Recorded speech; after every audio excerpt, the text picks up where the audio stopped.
Olá, estamos aqui no Papo de Engenharia com o nosso amigo, engenheiro civil, engenheiro mecânico, engenheiro de segurança do trabalho e outras coisas mais. Nossa, É um cara estudioso demais. demais, né? Passou a vida toda Gustavo estudando. Signorelli, ele é perito hoje, tá? Ele atua em várias comarcas aqui no estado do Rio de Janeiro.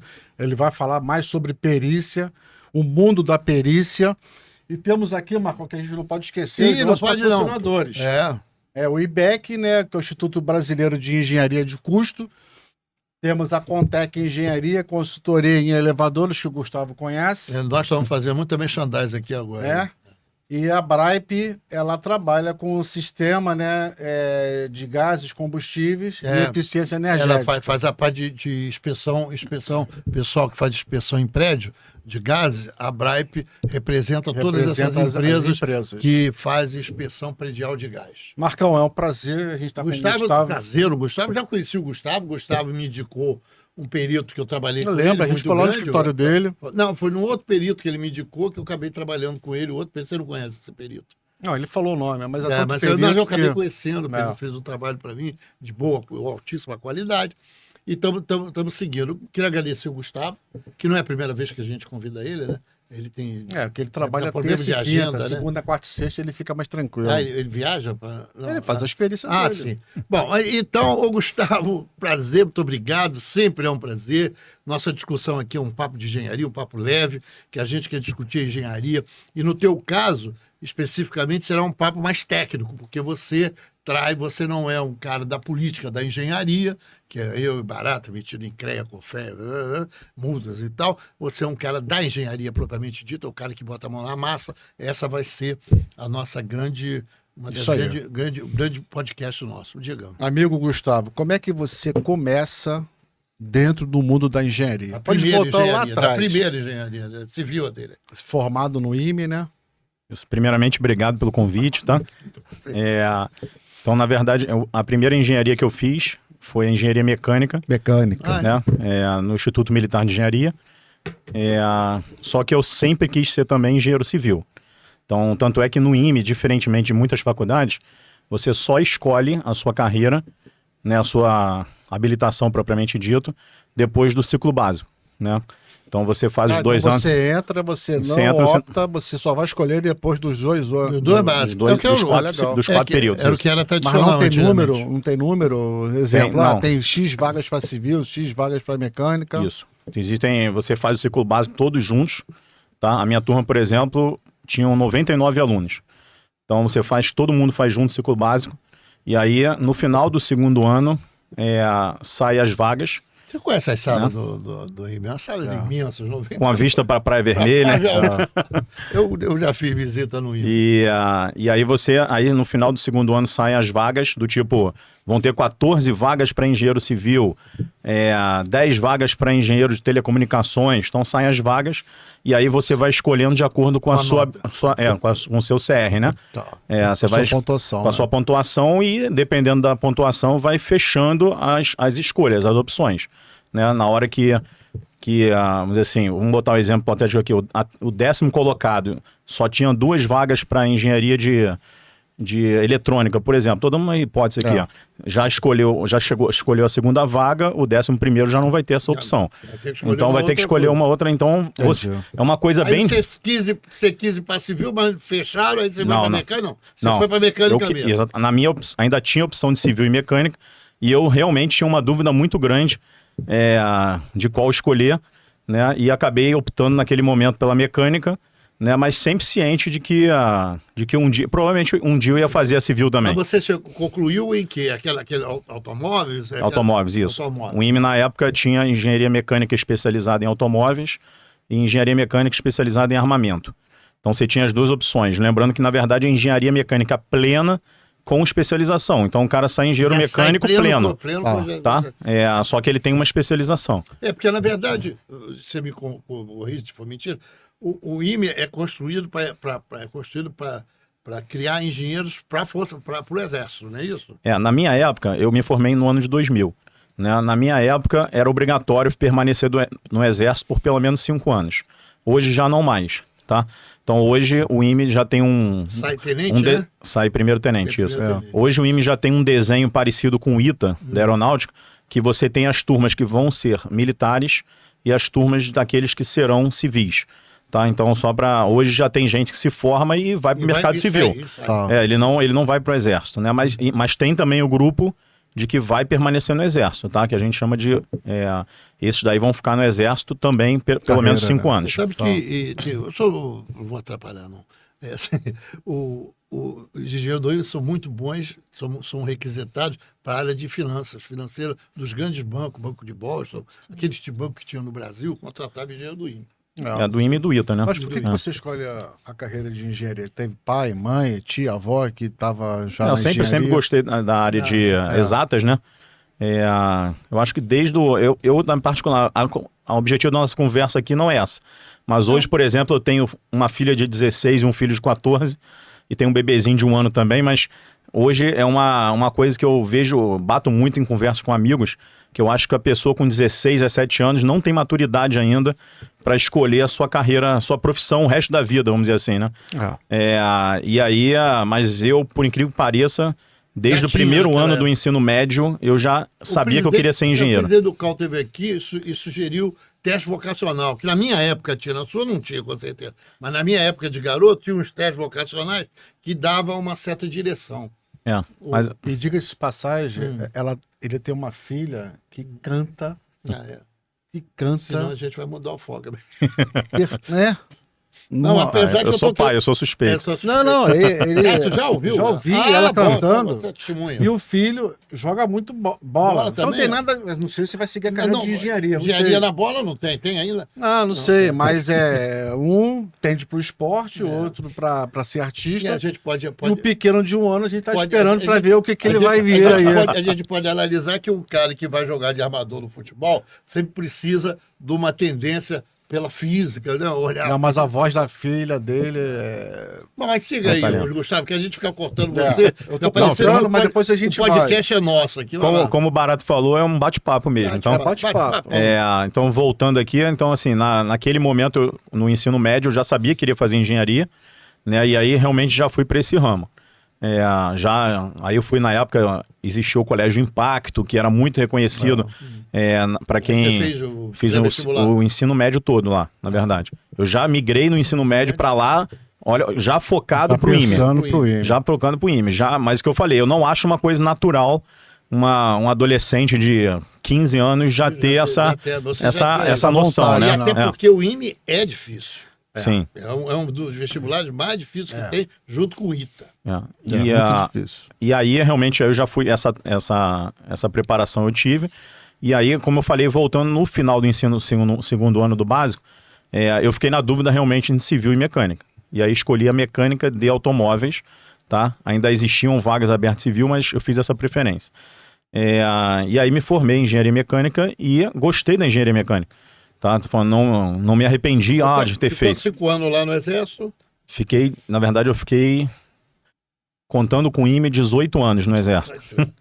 O IME são 5 anos, então mais 13 eu fiquei depois, né? Aí você saiu do Exército porque você quis. Ou o Exército já tinha cumprido? Não, eu tinha 5 anos, você já pode sair sem pagar nenhum tipo de indenização. Você pode pagar, tá? Aí você deu mais 13. Eu dei mais 13, E aí depois você faz engenharia civil.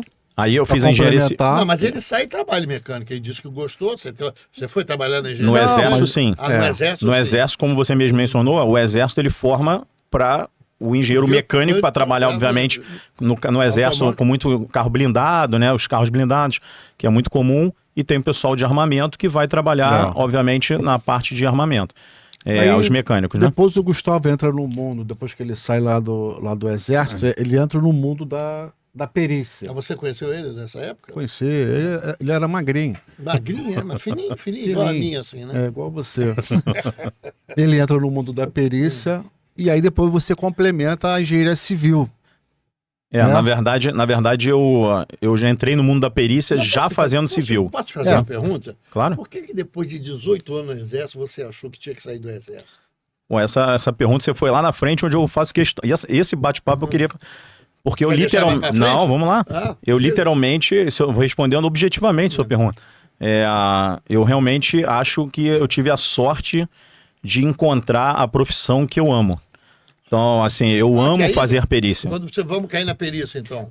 Não, eu amo fazer perícia. Então, assim, é algo que eu acho que poucos tenham... Poucos não, espero que poucos tenham... Você estava no exército, não fazia perícia quando você saiu? Não, eu fazia para, em algum momento, no meio, junto com o exército, conciliando com o exército, eu fazia sim perícias. Né?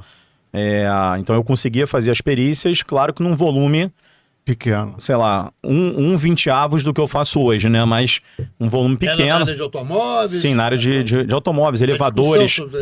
Como eu era sou engenheiro mecânico pleno também, né?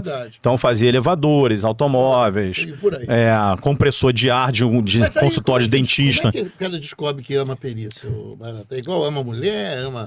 É mais ou menos o seguinte, cara, porque o mundo da perícia, Gustavo, não sei se você vai concordar, ele não tem rotina.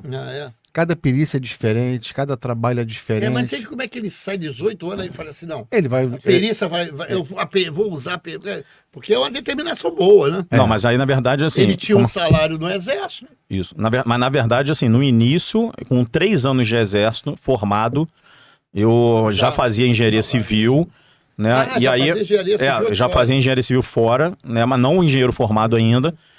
E aí eu entrei no mundo da perícia, tá? Sim. Convidado, o que acontece? Um engenheiro civil, que já era um perito com 20 anos de renome naquele momento, ele começou a ser nomeado em perícias,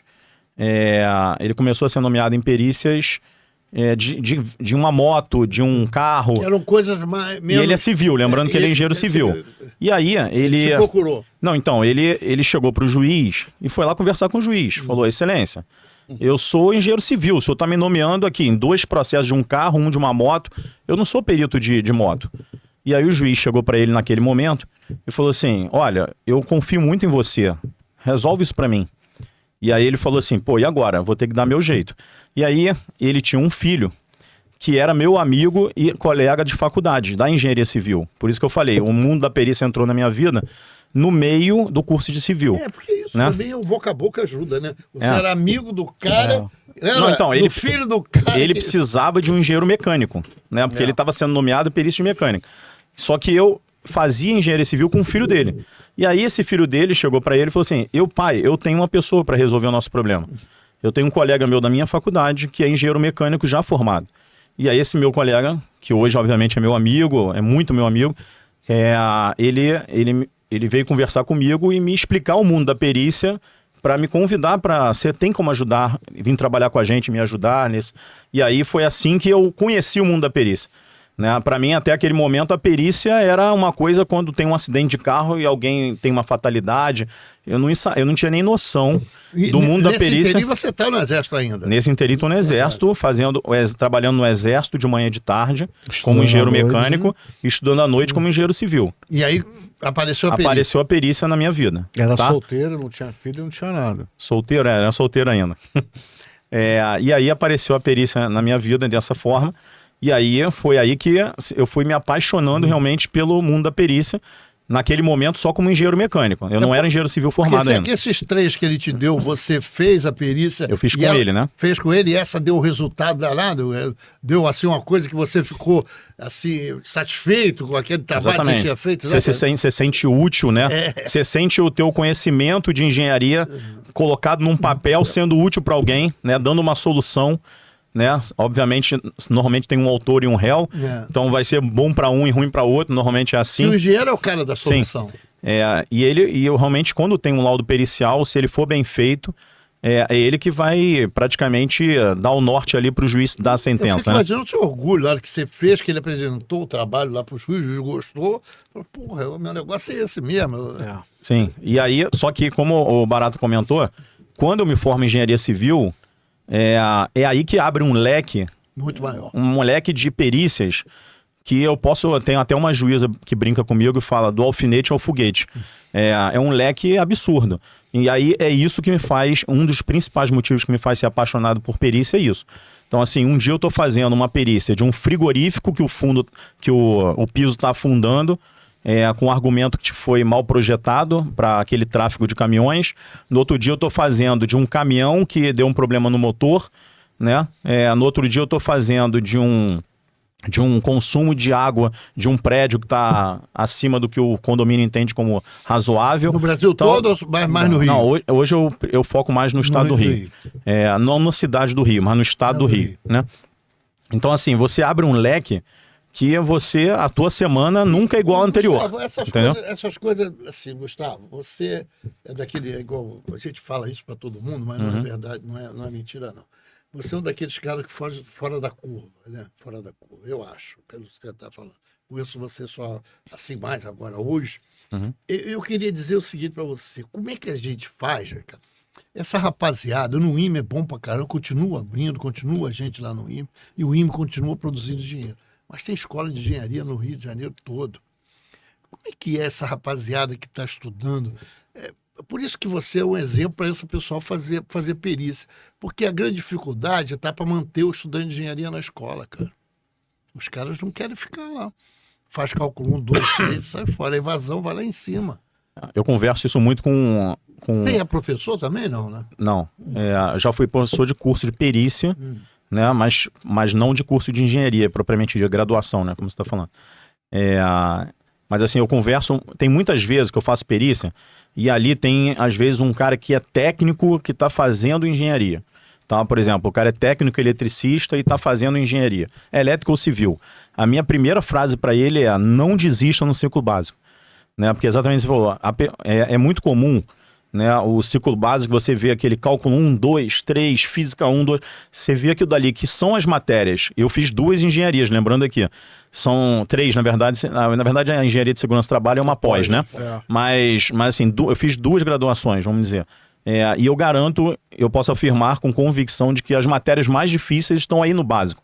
Né? Então, são mais complicadas. As mais difíceis, mais complicadas das 2 engenharias que eu fiz. A trajetória do básico sempre até porque vai depender muito da coisa que você aprendeu, vai depender muito. Tem uma coisa da sua base no ensino médio. Da sua base no ensino médio, do professor ser estimulado em te Você ensinar. vem da base do ensino médio muito fraca, entra para a engenharia, são 2 anos de cálculo, só que você recebe uma carga muito forte de teoria. Isso. E você não consegue entender aonde que eu vou aplicar o cálculo. Perfeito. Isso desanima aquele estudante. Para que eu estou aprendendo integral, derivada, Laplace, o que tiver, aonde eu aplico isso? Ele não consegue enxergar. Mas as escolas de engenharia, a UVA, por exemplo, o professor faz uma interação entre a engenharia e o que está acontecendo na vida real das pessoas. Mas isso não é normal. Para poder estimular o estudante a passar por cálculo, passar por física. Eu fui péssimo aluno de física. Eu fiquei reprovado em todas as física 1, física 2, física 3, física 4.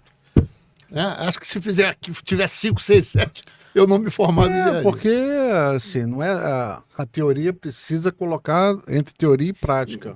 Não é mole. Não é mole. Vamos combinar que o curso de engenharia é um dos mais difíceis que tem. Então, mas o interessante, quando você chega no 5º período, no 6º, aí você enxerga tudo onde vai usar.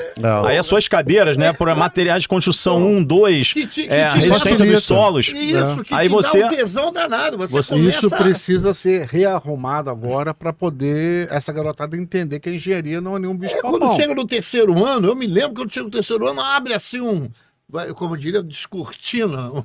Na mecânica aí a gente vai aprender a calcular a vida útil de um rolamento. Então, assim, você vê aquilo dali e fala assim, entendi, isso é importante na vida real. Só que para chegar aí, você teve o básico que você não consegue. Mas aí, entendeu? Aí o cara foi bombas hidráulicas. Aí bombas hidráulicas te dá um tesão danado de fazer bombas hidráulicas, que calcula aquilo. E, porra, não do cacete. Aí você começa a... Mas para passar os 2 primeiros... Agora vamos cair no mundo da perícia, Gustavo.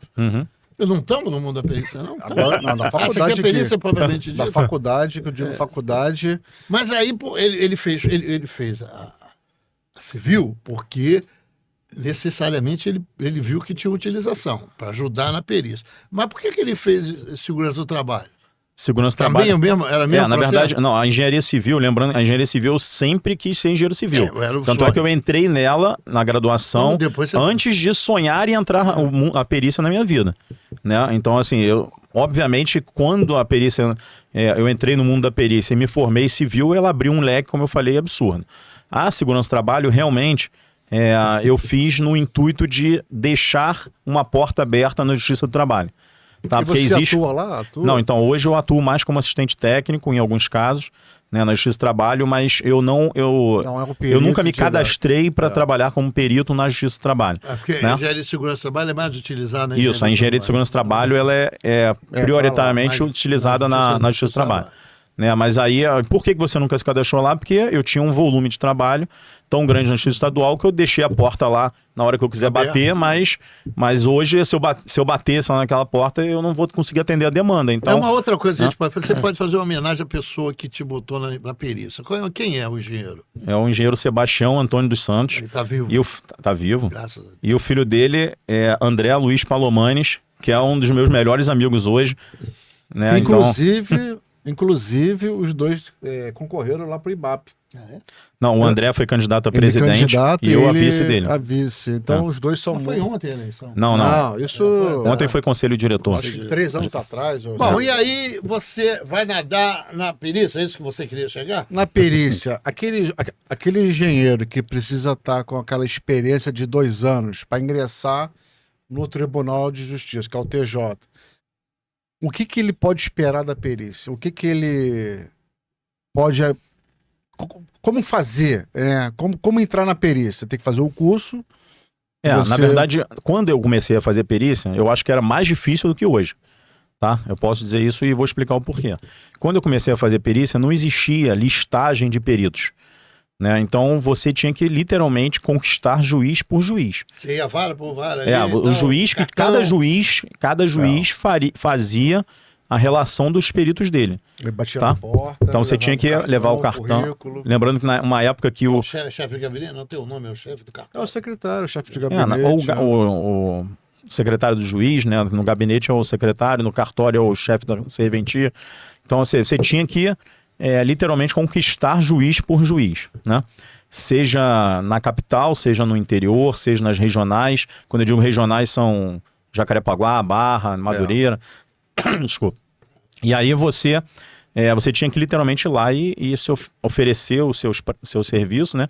E apresentar o currículo. Muitas vezes, se você já tivesse experiência de um laudo já anterior, você levava também para o juiz poder te conhecer um pouco, né? E eu não preciso mentir que o fato do nome do IME, ele abre portas. Eu não tenho como não deixar de agradecer, não deixar de agradecer tudo que o IME me fornece, né? Até porque você não ficou 18 anos lá à toa. Você ficou 18 anos lá, você não... Isso é uma outra coisa também. Quando eu me apresentava para quando eu me apresentava para os juízes, eu me apresentava como oficial do Exército, né? Que você é capitão. Eu era na ocasião era tenente, depois capitão, né? Eu cheguei até capitão antigo, vamos dizer assim, mas assim, o fato de ser oficial do Exército, eu acho que também tinha eu não escondia do magistrado que eu era oficial do Exército, porque não isso ajudava, não era ruim. Não, mas eu dizia que, assim, tô falando, não existia nenhum impedimento eu atuar como perito, né? Eu não podia faltar o meu expediente no quartel para isso, né? Mas era uma atividade paralela, sem problema nenhum. Então, realmente, eu acho que facilitava, assim, ajudava o fato de ser oficial do Exército, uma questão de idoneidade, que não é uma verdade absoluta, mas é uma questão que é visto, né, como uma pessoa com uma idoneidade diferenciada. O nome do IME já abria aquela porta, né? Como eu não digo que um engenheiro da FRJ, da UERJ, são excelentes engenheiros, claro, mas o IME, o nome do IME ele abre... O IME e o ITA sempre foram, então, acho que é um diferencial. o top de formação de engenheiro, sempre foi. E aí só um detalhe, mas não respondendo ainda a pergunta do Barato, é que eu não fiz isso de propósito, né? E vocês vão entender o porquê. Quando eu me apresentava para o juiz, eu não falava que era engenheiro civil, tá? Eu falava que era engenheiro mecânico de automóveis. Tá? E por que eu fazia isso? Porque quem me colocou na perícia era engenheiro civil. Então eu não queria, vamos dizer assim, concorrer com ele.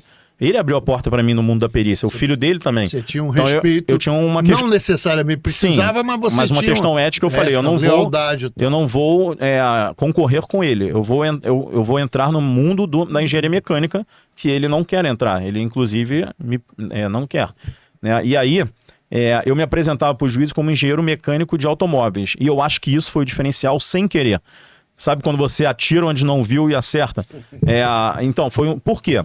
Porque eu acho que os magistrados, engenheiro civil, eles tinham uma dúzia de currículos ali na gaveta deles. Mas quando você falava que era engenheiro mecânico de automóveis, formado pelo IME, assim, o juiz, ele tinha um engenheiro mecânico dele lá. Só que ele falava assim, mas esse garoto é de automóveis. E esse processo que eu tô com esse problema é um problema num bico injetor de automóvel. Eu acho que eu vou botar esse garoto. E aí, eu acho que foi isso que me abriu as portas, tá? Literalmente, eu acho que foi isso que realmente... Você deu certo no mundo da perícia? Então, o Barato falou o que o jovem espera. Eu tô falando como é que foi a minha história. Então, a minha história teve um diferencial nesse sentido, né? Que eu não falava que era engenheiro mecânico, né? E em algum momento, muito, sei lá, o juiz, depois, tem uma hora que você já está trabalhando para o juiz 7, 10 anos depois, né? O juiz às vezes te pergunta, Gustavo, estou vendo teu currículo aqui, você é engenheiro civil também, não é? Aí você, não, sou. Aí ele só que aí ele já gosta de você, ele já gosta do trabalho e aí já não tem aquela necessidade daquela lealdade. Não tem, na verdade... já passaram 10, e 7, 8 ou 9... e esses juízes, na verdade, que perguntavam isso, certamente eu me preocupava de não ser ninguém que indicava amigos meus, né? E aí, na hora que esse juiz me fez essa pergunta, esses juízes, aí a coisa explodiu de uma forma de que, enquanto eu tinha 4 perícias por mês, eu passei a ter 22. Nessa ordem de grandeza. Isso é legal. Né? Fala um pouquinho dessa ordem hoje. Uhum. Quem é mais solicitado como perito? É o engenheiro civil? Eu não sou dono da verdade, mas na minha visão, eu acredito que o primeiro que ganha de todos, eu acho que é a medicina, né? A engenharia, a perícia médica. Todo. Muita perícia. O segundo lugar é a contábil, eu acho. E no terceiro, eu acho que é engenharia. Então, todas as engenharias, eu acho que estão no terceiro lugar de todas as perícias. E da engenharia seria o quê? Dentro da perícia, eu acho que é civil, elétrica. Elétrica vem primeiro, depois a mecânica, né? Eu acho que é civil, elétrica e depois a mecânica. Né? Porque a elétrica tem muitas perícias de concessionários de energia elétrica. Grafotécnica eu não tenho noção como é que tá de verdade, eu não tenho noção nesse... Grafotécnica é aquele polícia da polícia? Não, é de assinatura. Confrontar a assinatura para ver se você falsificou ou não o documento. Então, dentro da engenharia, a civil ainda é o carro-chefe. Com certeza. A civil tem muito... Na verdade, eu contei aqui a história como eu entrei na perícia, você vê que muitas vezes o juiz, ele tem dúvida. A gente tem dúvida, a gente se bate às vezes. CREA, vamos fazer uma reunião para decidir até onde o engenheiro civil pode, até onde o engenheiro elétrico pode. Imagina o juiz. Porque isso era uma discussão que tinha no CREA. A gente tinha muito essa discussão. Que o juiz, ele conhece de justiça, mas ele não conhece nada de engenharia. Ele não sabe que é engenharia civil, que é engenharia elétrica e mecânica. Também nem é obrigado a saber. Sim. Ele quer saber que tem um perito lá. E a gente, às vezes, reclamava que a perícia era de mecânica e ele contratava um químico para fazer aquela perícia. Me parece, eu estou falando isso há 10 anos atrás, 8 anos atrás. Parece que isso avançou muito na perícia. Hoje o juiz procura, ou pelo menos... Ele busca colocar o engenheiro da formação que ele está competente daquela área que ele está precisando. E se ele nomear o Gustavo para uma engenharia química, ele vai declinar, dizendo, não é a minha atribuição. Alguns deles fazem o seguinte, pegam o trabalho e contratam um químico para poder ajudar no processo, que também é legal, isso não tem problema. Gustavo, eu não sei como que você... É o que eu comentei como entrei, lembra? Que o engenheiro civil foi nomeado para uma engenharia mecânica.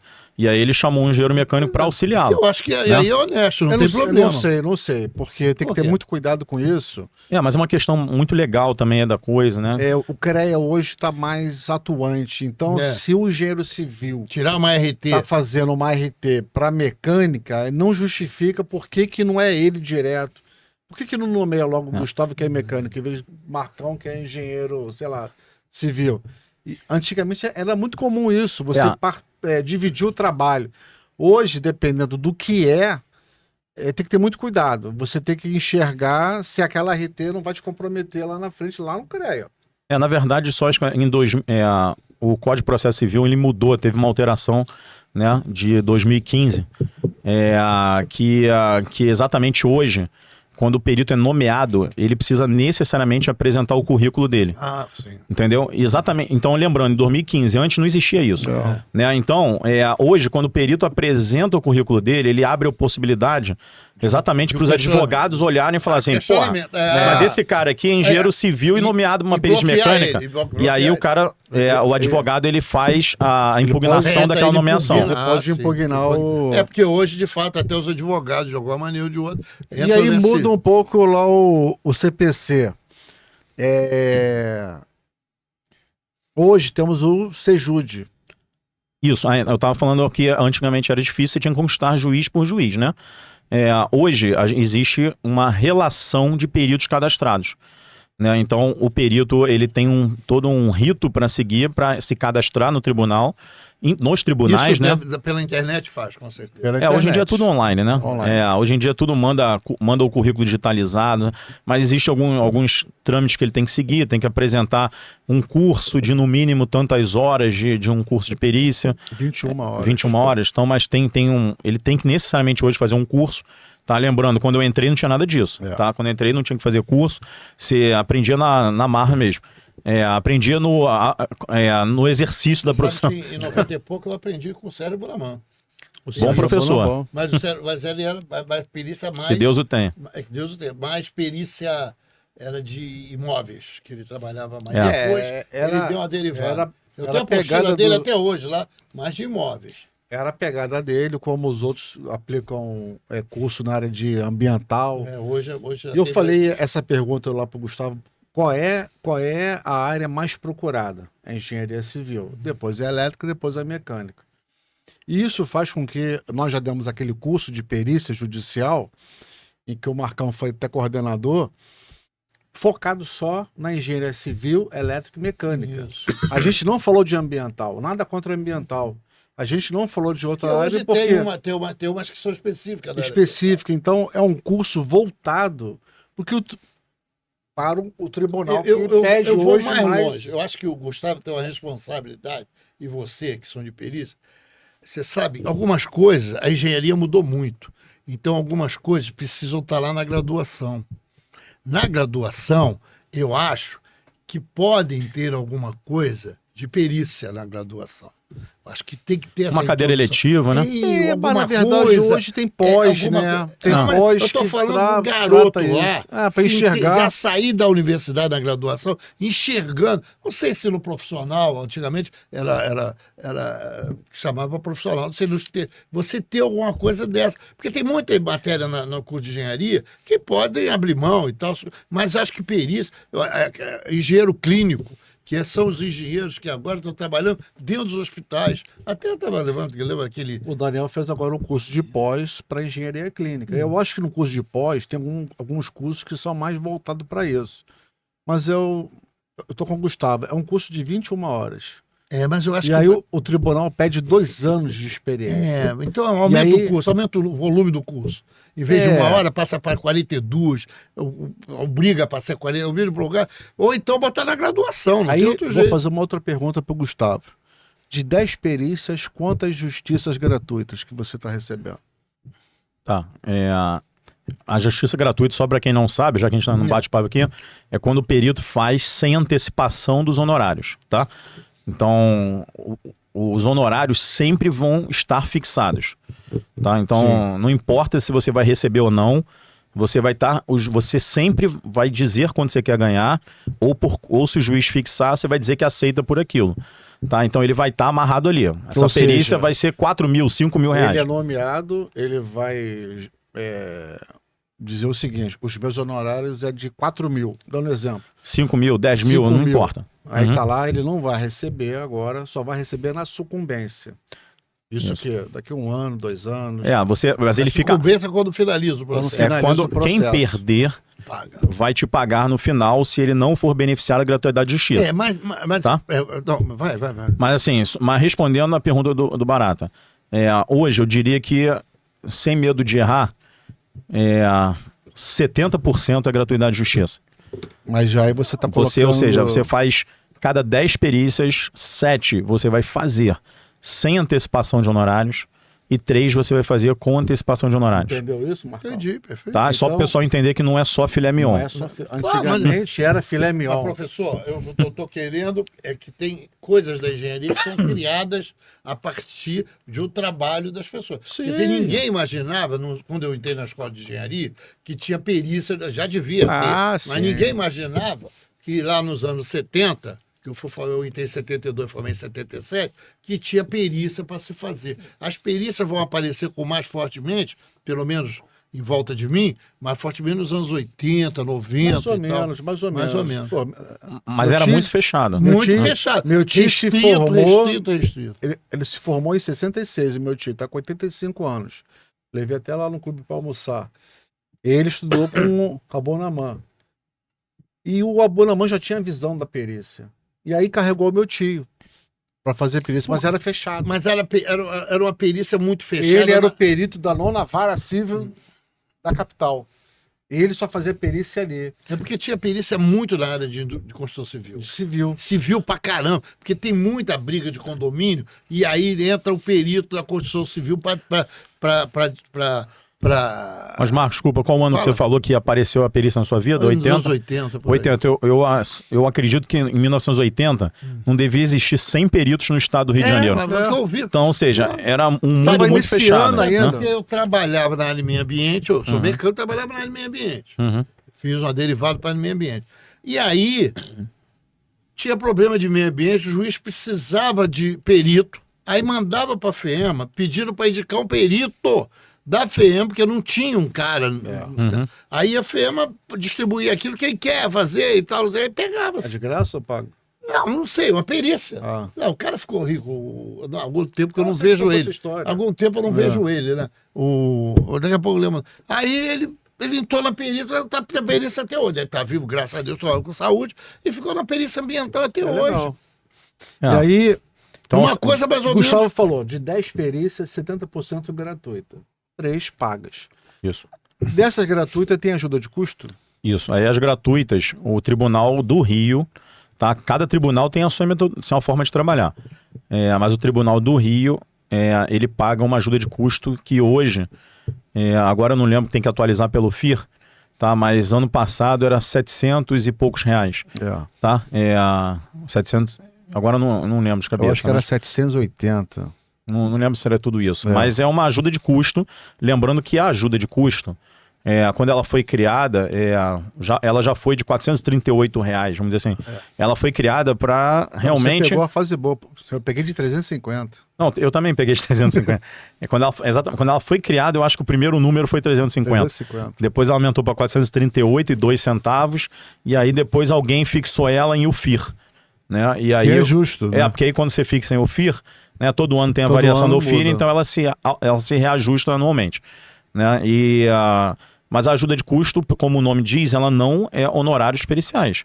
Ela é ajuda de custo, para cobrir os custos. O perito foi nomeado numa perícia em Petrópolis, ele vai ter que pegar o carro dele, subir, fazer a diligência, pagar pedágio, vai ter que almoçar. Ele vai ter custos, vamos dizer assim, para isso. Quando ela foi criada, você tinha que entregar o laudo em papel, então você tinha necessariamente custos com impressora, né? Então existiam custos associados a isso. Hoje, né, você continua tendo custos, então o objetivo é suprir... Você continua tendo impressora. Mas a ajuda de custo é o seguinte, você recebe quando? Depois que você entrega o laudo. Teoricamente... Hoje, quando você entrega o laudo, você pede para o juiz oficiar ao Sejude para você receber essa ajuda de custo. Aí o juiz, ele manda um ofício para o tribunal, para o Sejude, né? Olha, inclua meu perito nesse processo que entregou esse laudo para receber ajuda de custo de R$700, né? Vai botar o valor lá certinho.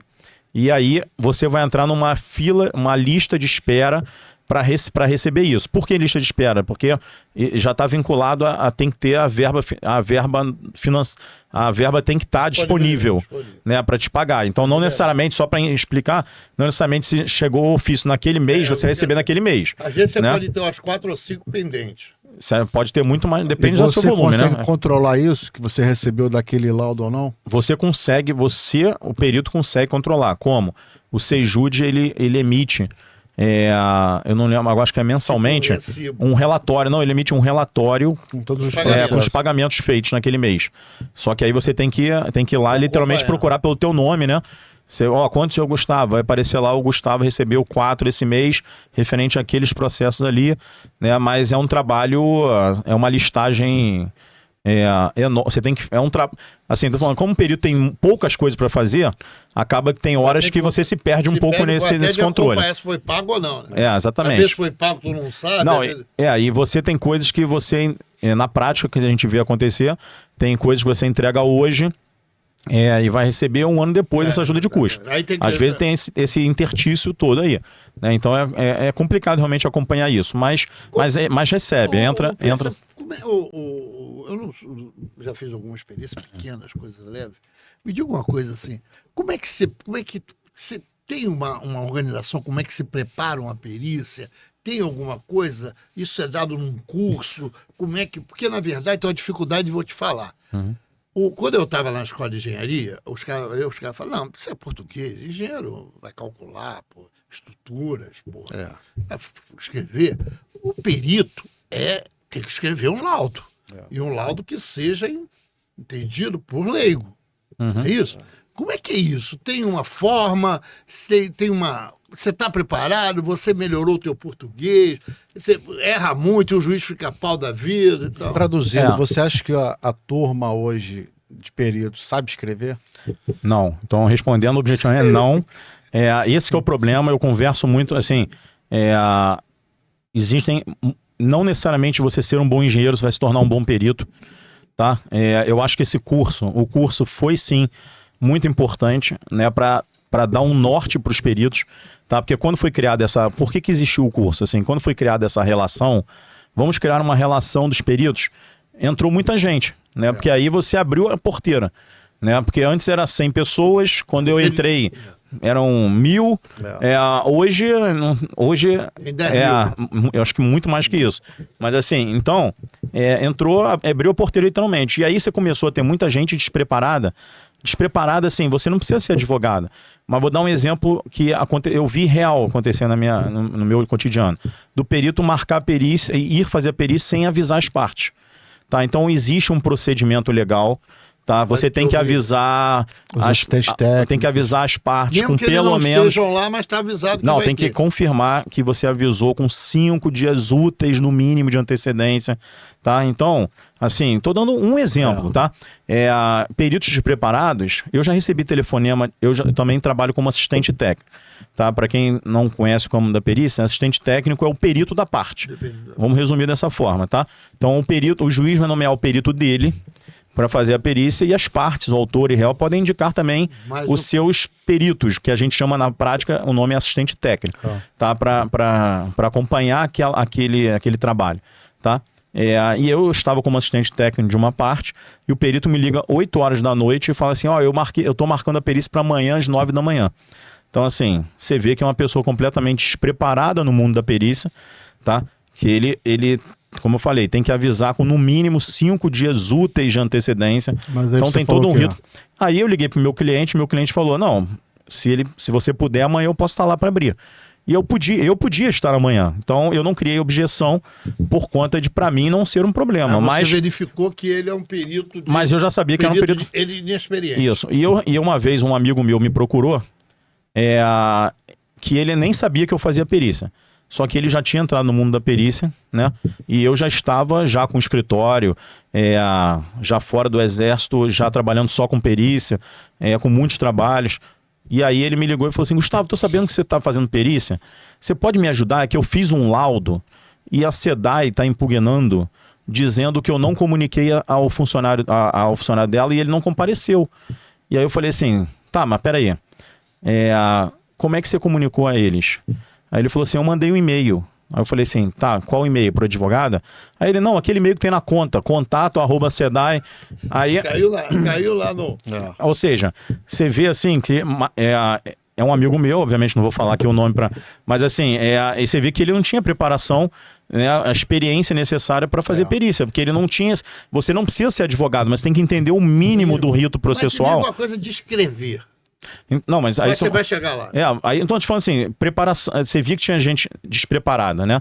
E aí foi criado esse curso para pelo menos falar assim, gente, olha só, o trilho do trem é assim, ó. Vocês têm que andar nesse trilho aqui, tá vendo? Então o curso foi para isso, tá? Quando alguém falou 21 horas, foi para isso. Um negócio que o curso foi criado, inicialmente era dado no próprio tribunal, tá? E o curso era para qualquer pessoa, era engenheiro, contador, médico. Por quê? O objetivo era ensinar esses ritos, que a gente chama ritos processuais. Perito, você tem que intimar com 5 dias de antecedência. Perito, o juiz te nomeou, tinha perito que não sabia disso, né? E aí ele era nomeado, ele já marcava a perícia. Mas espera aí, você disse quando você quer ganhar? Não, mas é JG, não vai receber nada. Não, mas você tem que estimar os honorários, porque se daqui a 10 anos alguém perder e não for gratuidade de justiça, alguém vai te pagar esses 10 mil reais. Então, ou seja, você via que tinha coisas que a pessoa não tinha noção no básico. E aí o curso foi para isso, tá? Dá um norte, né? Para dar um norte mínimo, né? E realmente eu acho que melhorou essa questão. Né, tem menos peritos despreparados fazendo esse tipo de coisa, que não é uma questão de desconhecimento mesmo. Né? E o curso que eu e o Barata já fomos professor, eu achei interessante, não fazendo propaganda em causa própria aqui, mas assim, porque foi um curso que ele deu não só essa questão do rito, como ele deu também noções que a gente teve que focar em civil, elétrica e mecânica, como o Barato falou, que são as principais, né, sem querer nenhum demérito às outras, né, as principais que eu digo em volume de perícia, né, e a gente, sim, em cada uma dessas perícias a gente dava exemplos.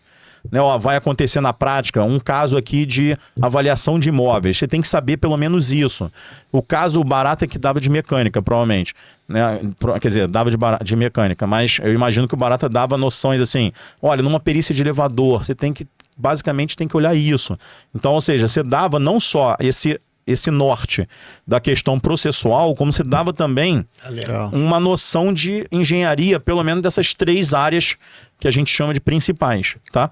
E aí eu acho que isso foi interessante, porque aí o perito também, quando ele receber a primeira nomeação dele, ele não está tão perdido. Né? A gente dava modelos de laudo. Eu trabalhei com Barata muito, eu trabalhei com Barata muito com auto-vistoria predial. E uma das coisas que os caras queriam, ele falava sempre pro Barata, você tem uma cópia de um laudo aí para me dar? Né? Porque ele achava que o laudo que vale para um prédio de 30 andares é o mesmo laudo que vale para o prédio de 5 andares, ou 2 andares. Quer dizer, na verdade, ele queria uma coisa para poder fazer um copy desk e tentar resolver aquele negócio do relatório. A dificuldade, tá aí o cara. Tem 2 dificuldades que eu acho que tá aí o cara em fazer um orçamento, ele tem uma dificuldade, e a segunda é ele produzir um relatório. Eu acho que os caras têm uma dificuldade. São 2 coisas que na auto-vistoria a gente tem dificuldade em precificar. Uma que o mercado não quer mais pagar. Os síndicos, eles acham que tudo que o engenheiro está cobrando é caro. Até que morra alguém, ele vai ver que vida não tem preço. E a outra é você montar uma equipe multidisciplinar para fazer auto-vistoria. Já na perícia, eu acho que o Gustavo também segue esse caminho, a gente segue o caminho do IBAP. O valor que a gente vai gastar ali, consumir... Mas eu falo na hora de escrever, Luiz. Não, aí você cria os honorários, aí você elabora os honorários e manda. A dificuldade que talvez não tenha mais, que antigamente tem muito isso, é um laudo mal redigido. O que é mal redigido? Apesar das diretrizes que o Gustavo, a gente coloca nos cursos, orienta. O perito, às vezes, não entende qual é o objetivo da perícia. Se ele não entende o objetivo da perícia, a conclusão dele vai ser muito vaga. E aí, no curso que a gente fez, né? Acho que a gente deu 3 turmas, eu acho. 3 ou 4, não lembro. E que a gente vai voltar a esse ano fazer. e se possível você tem que coordenar esse curso. Obrigado. E aí, para a gente levar, que muita gente pede no interior, só que no interior tem aonde a gente pode ir. Nós vamos para Nova Friburgo, nós vamos para Cabo Frio, nós vamos para Rio das Ostras, um sábado, domingo, não tem problema. Mas se você falar Itaperuna, são 6 horas de carro, 6 horas e meia. E aí a gente vai pensando em fazer híbrido. Cuidado para você, porque eu acho assim, como é que um juiz pega um laudo e vê que você não sabe flexionar verbo? Ele não te nomeia mais. Ele não te nomeia mais. Então, a gente tem que ter, porque isso não é fácil. Você pensa que não é fácil. Escrever, você tem que ter o hábito de escrever e tem que ter o hábito de ler. Para poder você desenvolver. O Gustavo agora vai dizer o seguinte: os corretores de imóveis hoje podem fazer laudos de avaliação. De avaliação. E o juiz, tem alguns juízes que não querem mais nomear corretor de imóveis. Ele está voltando para o engenheiro civil ou para o arquiteto. E aí, por quê? Não é maldade, mas esse camarada não está preparado para fazer laudo. Ele está preparado para fazer outras coisas. Então, os juízes conseguem enxergar aquilo que para ele é benéfico ou não. Se o Gustavo escrever mal, ele só vai fazer um laudo. Mas se ele escrever bem e for capaz de auxiliar o juiz naquele trabalho, ele vai ser nomeado sempre como ele é. Na verdade, isso que eu tô falando. Eu falei agora há pouco aqui, que o bom engenheiro não necessariamente vai ser um bom perito. Tá? O cara pode ser... Ele pode ser o expert naquele assunto ali, por exemplo, na área de petróleo, não sei o que lá, que ele não necessariamente vai saber fazer um bom laudo. Tá? O bom perito, ele tem que enxergar, ele tem que ler o processo e ele enxergar e falar assim, eu entendi o que o juiz precisa que eu esclareça. Né? E aí a conclusão dele tem que esclarecer de preferência aquilo dali. Quando eu falo de preferência, que ele pode não ter elementos para concluir. Sim. É possível, não que é desejável, mas é possível que o laudo seja inconclusivo, por falta de elementos. E a lei prevê isso, tá? Que o laudo pode ser inconclusivo, desde que não seja por falta de diligência do perito, por falta de conhecimento do perito, né? Então, assim, se o perito não teve elementos para poder concluir, mas o bom perito, ele vai ler o processo e ele sabe onde o juiz quer que ele chegue. Tá? Isso é importante. Então, assim, vou dar um exemplo aqui, ele não é hipotético, ele é real. Tá? Nessa semana que estamos, tá? Eu fui procurado por uma pessoa do gabinete de um magistrado para ajudar a desvendar uma questão. Tá? E aí, qual era essa questão? Um perito entregou um laudo, tá? E a pessoa reclamava da conta de energia elétrica que estava vindo em 300 kWh mês, tá? E aí, o perito ele fez o cálculo de consumo estimativo por duas metodologias. Tá? Eu não vou entrar no detalhe aqui, senão a gente vai ficar... Mas uma delas, ele chegava a 180 kWh mês. E outra dela, ele chegava a 438. Tá? Então, ou seja, em uma ele chegava a 180 e outra 430. Tá? Em números redondos. E a conta reclamada é de 300. E ele apresentou isso tudo para o juiz. Olha que banana que ele deixou o juiz. Né? Porque assim... O juiz nomeou ele para ele dar uma solução? Não, em um método... Se o juiz falar, vou usar o 180, então a conta que o cliente está reclamando, o que o autor está reclamando é procedente. Inclusive, tem que cancelar essa de 300 e refaturar. Se ele considera que o 430 é ok, o 300... Não é que tem que pagar, mas o 300... Você está reclamando de 300, o meu perito está dizendo que 430 é coerente para tua casa. Então paga essa de 300 e não reclama mais. Aí ele fez a média. Não, ele não fez a média, mas eu tô falando, ele apresentou isso. Eu só tô colocando isso aqui na mesa, que isso foi um caso real, tá? E que mostra que um bom... E aí ela me passou o laudo, tá? E eu li o laudo e as duas metodologias estão certas. Só que, ou seja, ele é um bom engenheiro? É um bom engenheiro. Ele fez duas metodologias certas, mas ele não entendeu que o juiz precisa de uma solução. E na hora que ele apresentou aquelas duas soluções, ele criou um problema para o juiz. Entendeu? Então, o juiz nomeou ele para a solução e ele trouxe outro para outro. Exatamente. E aí, assim, quando a pessoa me passou o laudo, eu falei, tomara que um dos métodos tem algum erro ou que eu tenho algum argumento para dizer que esse método é ruim. E não tive. Aí qual foi a minha solução que eu conversei? Falei assim, pede para voltar para ele esclarecer para você qual a metodologia que ele entende mais correta.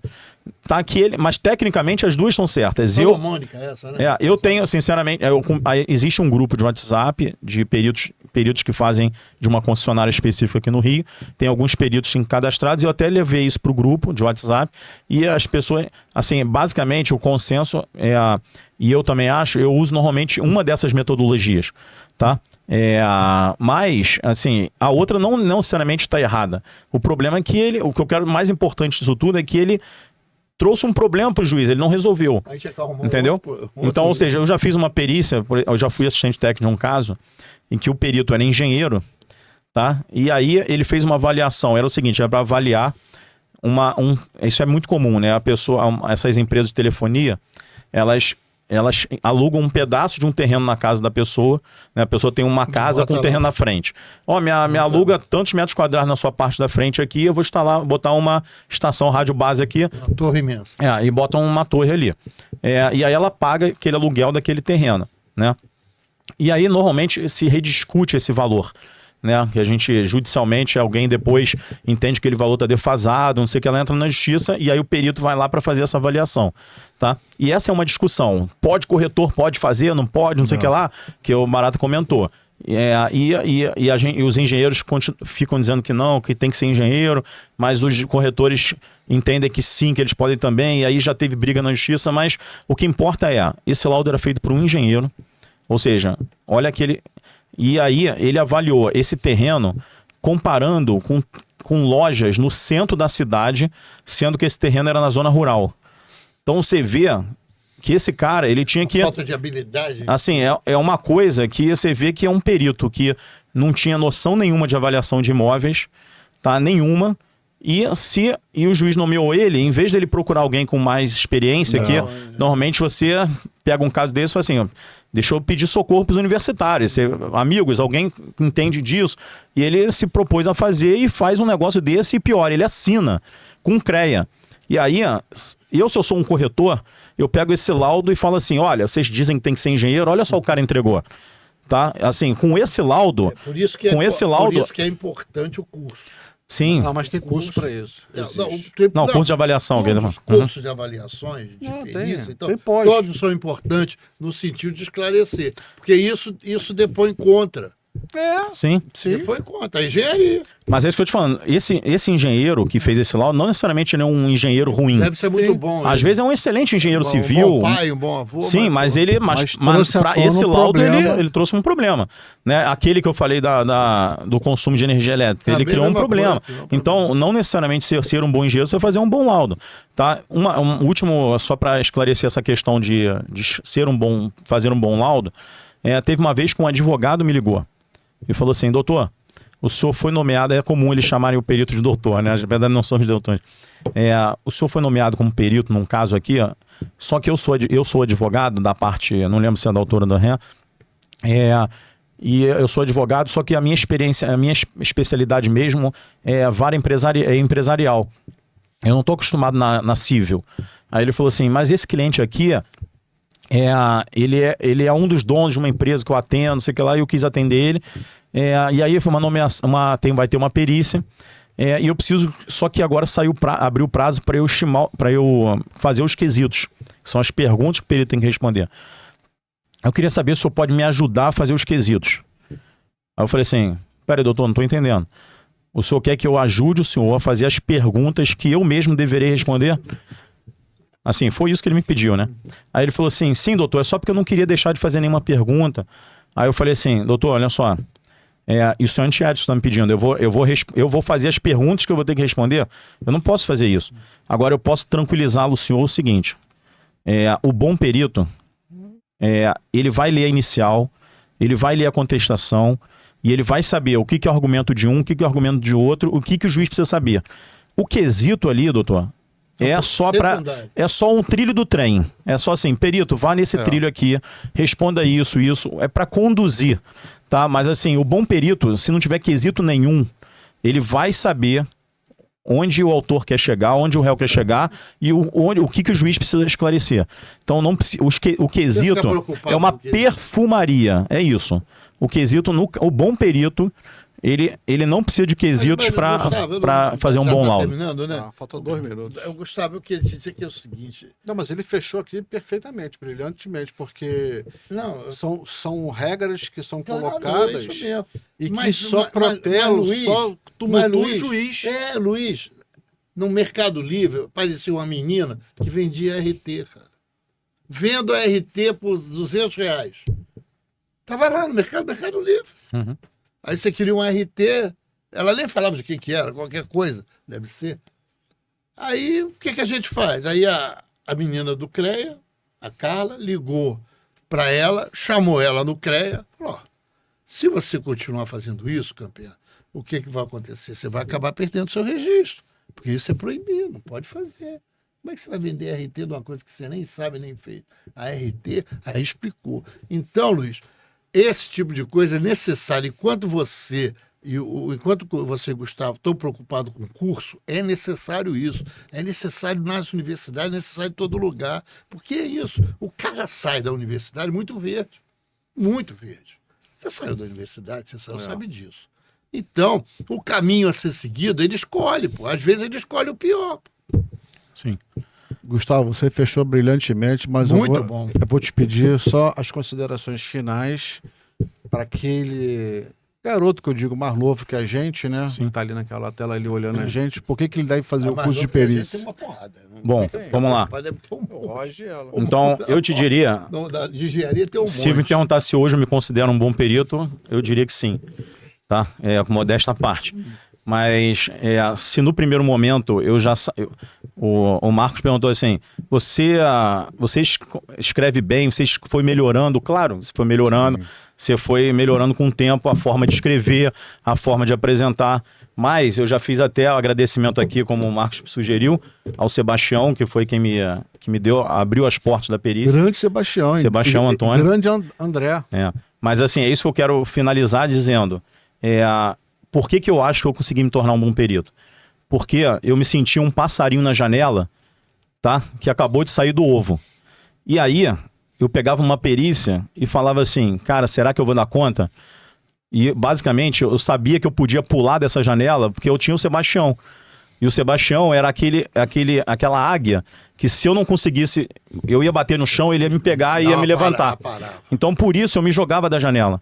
Tá? E o que eu digo no curso? É isso que eu vejo literalmente com nossos alunos. Eu vejo e eu sempre falo isso nos cursos. Assim, nós somos os gaviões desses passarinhos. Tá? Então, quando o camarada faz um curso com uma pessoa bem preparada, que entende realmente o que está falando, tá? É por isso que eu acho interessante fazer um curso desse de engenharia, porque, mais uma vez, existem diversos cursos aí online e tudo, que não necessariamente é para engenheiro. Né? Às vezes é um contador que é um excelente contador, um excelente perito, mas esse cara não vai ser o melhor orientador para um cara que quer fazer de engenharia. Então, quando o cara faz um curso com um engenheiro que é experiente, não sei o que lá, ele vai se sentir talvez como eu me senti. O passarinho na janela, pegou a perícia. Amparado, né? Mas ele sabe que ele pode ligar pro professor, que foi o professor do curso dele, Gustavo Signorelli, pro professor Luiz Barata, quando ele tiver com um caso que a gente vai apoiar. E isso já aconteceu diversas vezes, a ponto de eu ir a perícias com alunos. O aluno foi nomeado, me ligou e falou, você me ajuda na perícia? E aí eu fui na diligência com ele. Ele foi no meu escritório, eu ajudei a estimar os honorários, a montar a petição. Então, assim, você saber que você tem alguém para te amparar, não é que você precisa desse cara para uma muleta, não é isso. Mas é o cara que você sabe assim, eu posso me jogar da janela que se eu tiver não conseguindo voar, ele vai me ajudar. A discussão sempre é essa, né? Águia voa com águia. A gente precisa... Não, a gente sempre começa com a ajuda de alguém. Sempre começa com a colaboração de alguém, com a ajuda de alguém. Você não começa... Eu comecei muito também lá atrás também, com a Bonamã, tinha o Carlos Alberto... Muita gente que me ajudou, e aí você vai aprendendo, você vai fazendo as suas considerações, né? O seu caminho vai mudar, né? Você não vai seguir a Bonamã. Eu não vou seguir o Gustavo, eu não vou seguir, mas eu vou pegar um pouco aqui, um pouco ali, um pouco cá, eu vou me moldar, né? Como eu vou seguir. Sim. Mas, Gustavo, muito obrigado. Muito obrigado. Eu acho que Eu sempre repito isso, mas eu acho que a gente vai ter que voltar nesse assunto, focar na perícia, como se constrói um bom perito, o que que ele deve fazer, o que que ele deve estudar, qual o caminho que ele deve seguir. É interessante nisso, Luiz, é que nós que somos engenheiro mecânico, começa a aprender como é que faz engenharia para valer. Juro, eu estou com 72 anos, 40 anos de formado. Mais de 40, 77, uns 40 anos. 50 anos formado já. Anos formado quase. Rapaz, parece que cada dia que vem alguém aqui, você aprende. Você aprende mais. Aí você vê que o campo é vastíssimo e que a gente tem uma oportunidade de ajudar muita gente. Pô. Isso aí. Gustavo. Eu que agradeço a oportunidade e o papo está aqui com meus dois amigos. Obrigado. Muito obrigado. Valeu.